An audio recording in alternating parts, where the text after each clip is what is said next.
Bonjour à toutes et bonjour à tous. Nous sommes le samedi 4 octobre 2025. Le titre du message d'aujourd'hui, c'est Quand les synchronicités deviennent semences d'avenir. Il y a des instants dans la vie où les synchronicités s'imposent à nous. Elles surgissent sans prévenir, comme un écho discret, mais obstiné. Elles nous rappellent qu'il existe un fil invisible qui relie nos gestes, nos choix, nos rencontres. Elles viennent 3 fois bien souvent. Une première pour semer, une deuxième pour entretenir, une troisième pour faire éclore.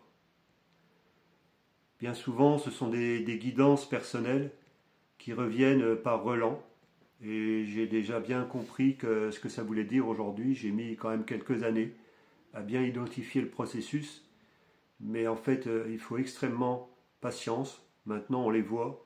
Il faut être extrêmement patient par rapport à ça, se laisser guider par une force supérieure.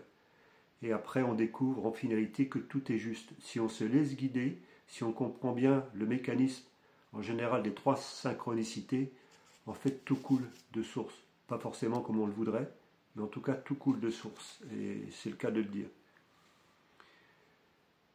Aujourd'hui, je vous parle depuis ce point fragile et puissant, à la fois où la vie nous met à nu, quand tout semble s'écrouler, dehors, et que quelque chose dedans décide de rester debout. Depuis des mois, un signe revient, encore et encore. C'est le chiffre 58, enfin, ou tout du moins le nombre 58. Je le vois sur l'horloge, dans un pourcentage, sur un reçu, au détour d'un écran, parfois 4, 6, 8 fois par jour. C'est des fois, j'ai mis du temps à comprendre entre ça, les heures miroirs, qui reflètent des fois plusieurs fois, ça s'accélère, il y a des jours, ça sort de partout. Donc imaginez que j'ai pas de montre et que vous êtes en train de regarder l'heure et ça se termine par 58. Ce n'est pas un fétiche, c'est un rappel, un fil invisible qui relie mon présent, mon histoire et ce qui veut naître. Ce nombre a pour moi le visage d'une femme qui a bouleversé ma vie, éveillé mon âme. Et je le dis aujourd'hui simplement. Mes sentiments pour elle n'ont jamais changé. Ils se sont transformés, affinés, rendus plus silencieux peut-être, mais ils n'ont jamais trahi leur source.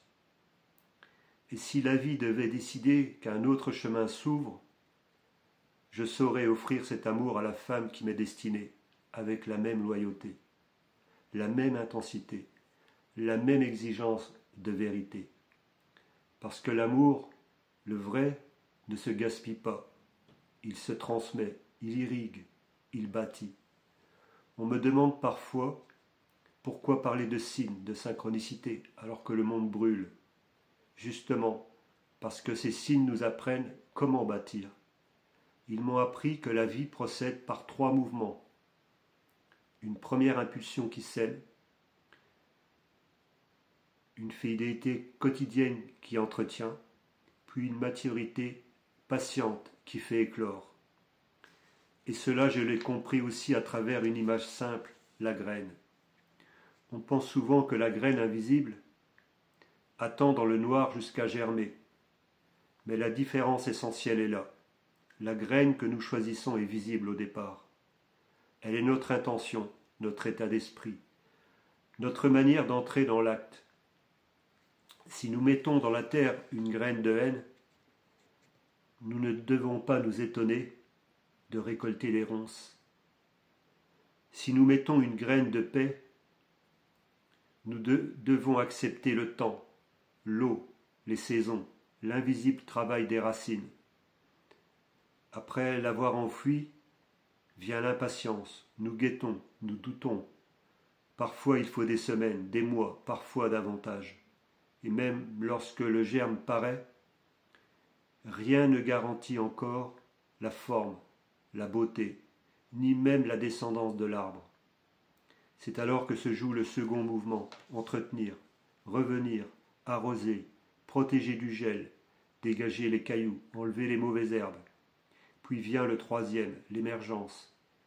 Ce moment où l'ombre cède et où la vie obstinée se met à pousser vers la lumière. Alors pourquoi ce comparatif?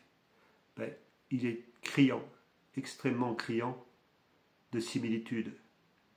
Même si c'est qu'une graine, c'est aujourd'hui ce qui nous permet, jour après jour, d'évoluer dans la vie. Pourquoi je vous parle de graines donc? Parce que nous semons tous, tous les jours, que nous le voulions ou non. Par un mot, par un geste, par un silence gardé ou rompu, par l'attention que nous donnons ou que nous retirons. Et dans ce monde, nous avons été entraînés à arroser la haine, la peur, la division. On nous a dressés à l'impatience et à l'oubli. On a confondu vitesse et vérité, bruit et force, indignation et courage. Moi, j'ai choisi de changer de champ. Je ne donnerai plus mon énergie à des comportements déviants qui salissent ce qui devrait être le service du bien commun. Comment donner sa confiance et comment parler à des gens qui ne méritent même pas le respect de leurs actes, qui ne méritent même pas qu'on leur donne de l'attention.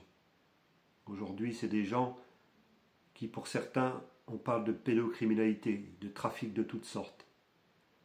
Comment continuer à perdre son temps et donner son énergie à des personnes qui n'en valent même pas la peine? J'ai vu comme vous des institutions se couvrir de beaux discours pour couvrir des pratiques indignes d'un être humain. J'ai vu la peur instrumentaliser une crise, puis une autre, encore une autre loi, encore un état d'urgence, encore un prétexte pour isoler, culpabiliser, contrôler. J'ai vu la banalisation de l'inacceptable, violence, corruption systémique, mépris des plus vulnérables, les enfants, les femmes, les anciens. J'ai vu des élites se nourrir de l'attention qu'on leur porte, y compris quand cette attention est de la colère, même l'indignation leur sert parce qu'elle nous épuise et elle les alimente. Le temps est en train de jouer en notre faveur et leur fin est proche. C'est une certitude aujourd'hui. Il n'y a plus de doute par rapport à ça. C'est pour ça que c'est à nous de commencer à poser les bons actes, les bonnes actions.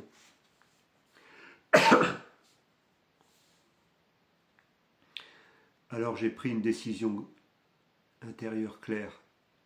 Je retire mon énergie. Cela ne veut pas dire détourner les yeux, ni se résigner. Cela veut dire refuser de nourrir la machine, dire non, calmement, fermement, et bâtir ailleurs. Un non qui ouvre une porte. Un non qui protège la vie au lieu de la consumer. Un non qui dit aussi d'apporter son soutien au plus faible, de l'enrichir, de l'aider quand il vit des choses terribles ou quand on lui a pris ses enfants par tout simplement des gens qui voudraient faire croire que ce sont des gens honnêtes et qui aujourd'hui décident de la vie de chacun d'entre nous. J'ai appris tout cela dans le dur. J'ai connu la perte, la solitude, l'incompréhension. Des liens se sont défaits, des chantiers se sont effondrés, des certitudes se sont dissoutes.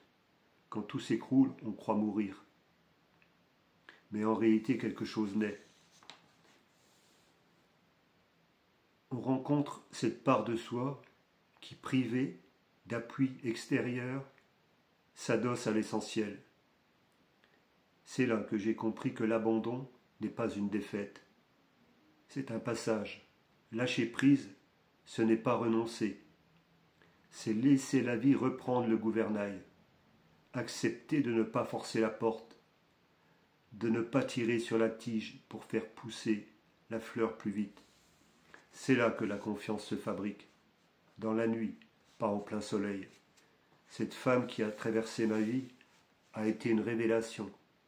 L'amour qu'elle a réveillé en moi m'a brisé, oui, mais il m'a surtout construit.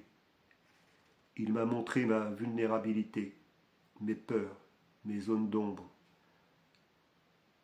Mais cet amour m'a aussi montré ma force et mon engagement. Et je le redis, mes sentiments n'ont jamais changé. Ils ne sont pas dans l'exigence, ni dans la possession. Ils sont dans la fidélité à ce que la vie m'a montré de plus grand. Si nos routes doivent se rejoindre à nouveau, ce sera par la porte du vrai. Sinon, je donnerai ce même amour, inchangé, dans sa qualité, à celle que la vie destinera à marcher avec moi. Parce que l'œuvre est plus vaste que nos histoires personnelles. Elle demande des cœurs nets, disponibles, debout. Nous sommes à l'aube d'un avènement de l'humanité, de la reconstitution des vrais couples, comme on peut aussi parler des couples sacrés. Ce ne sont pas des mots en l'air, ce sont des réalités.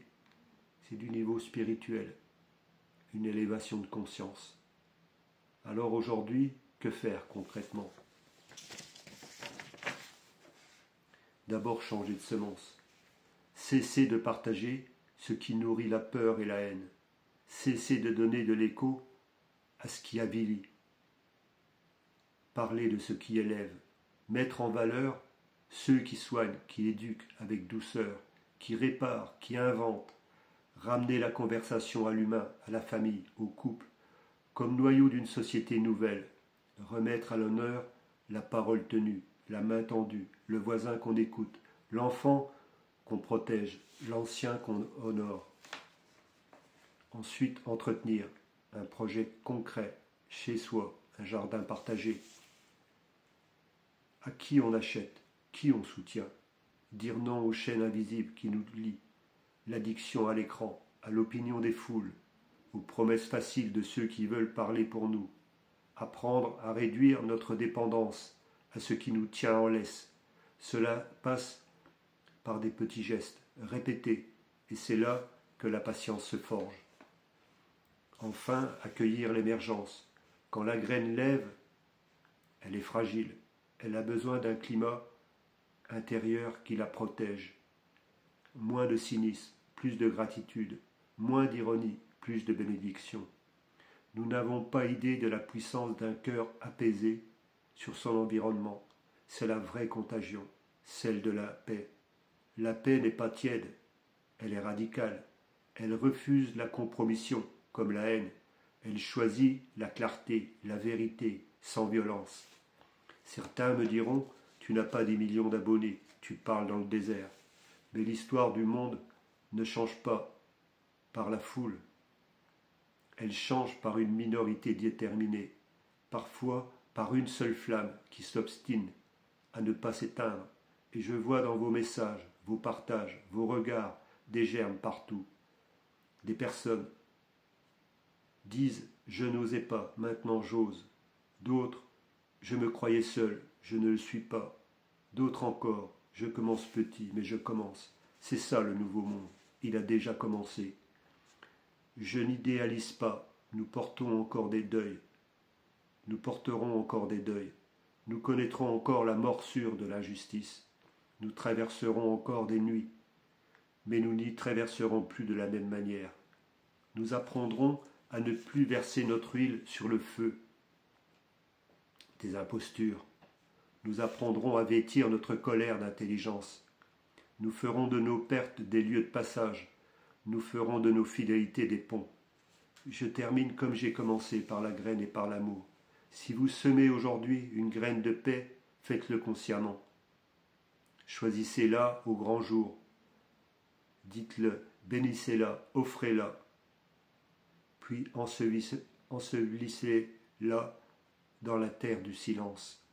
Et tenez bon, entretenez sans relâche, calmement, et lorsque la vie décidera que c'est le moment, accueillez l'émergence. Ne tirez pas sur la tige, laissez-la gagner le ciel. C'est ainsi que nous bâtirons une société où l'amour, la famille, l'unité ne seront plus des slogans mais des fondations. Quant à moi, je poursuis, je continue à parler, à écrire, à témoigner, à poser des actes simples. J'avance seul pour l'instant, libre, aligné, parce que je sais que la femme qui m'est destinée marchera quand l'heure sera juste. Et nous écrirons une œuvre commune au service de tous. Si c'est elle que la vie nous réaccorde, si c'en est une autre, que la vie la conduise. Dans tous les cas, l'amour sera le même, exigeant, paisible, vrai. À vous qui m'écoutez, je demande une seule chose. Reprenez votre pouvoir intérieur. Ne le donnez plus à ceux qui en vivent.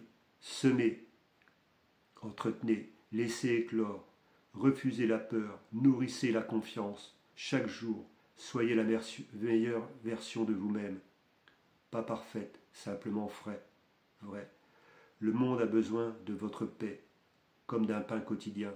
Nous ne sommes pas des spectateurs d'un effondrement. Nous sommes les bâtisseurs d'une aurore, d'un nouveau monde. Papillons sans rose, l'Alliance. Merci de votre écoute et à très bientôt sur les routes de France et d'ailleurs.